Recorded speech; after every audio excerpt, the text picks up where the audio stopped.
फलटण येथील उपजिल्हा रुग्णालयातील महिला डॉक्टरच्या खळबळजनक फलटण येथील उपजिल्हा रुग्णालयातील महिला डॉक्टरच्या खळबळजनक आत्महत्या प्रकरणात गेल्या 5 महिन्यांपासून कारागृहात असलेल्या बडतर्फ PSI गोपाळ बदने याला अखेर जामीन मंजूर झालाय।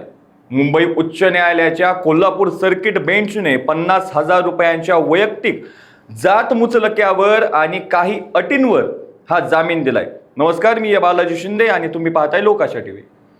23 ऑक्टोबर 2025 रोजी फलटण मधील एका हॉटेलमध्ये महिला डॉक्टरने गळफास घेऊन आपली जीवनयात्रा संपवली होती।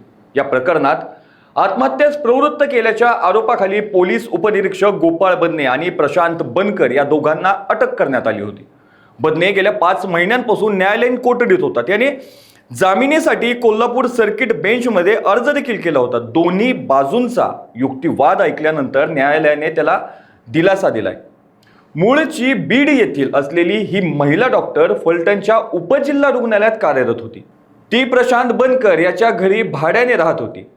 काही कारणास्तव घरमालक बनकर आणि डॉक्टर यांच्यात वाद झाला होता।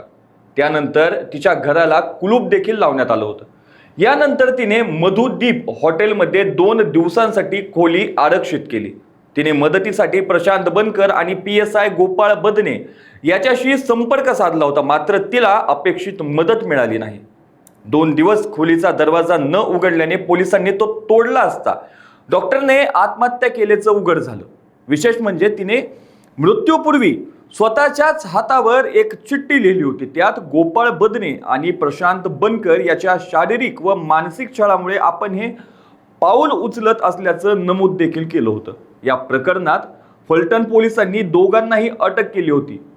कोल्हापूर सर्किट बेंचमध्ये झालेल्या सुनावणीत सरकारी पक्ष आणि बचाव पक्षाच्या वकिलांनी जोरदार युक्तिवाद केला। अखेर न्यायालयाने काही अटी घालत बदनेचा जामीन अर्ज मंजूर केला। या निर्णयामुळे तपास यंत्रणांच्या पुढील भूमिकेकडे आता सर्वांचं लक्ष लागलंय। अशाच ताज्या अपडेटसाठी लोकाशा टीव्हीला सबस्क्राईब करा आणि लाईक करायला विसरू नका।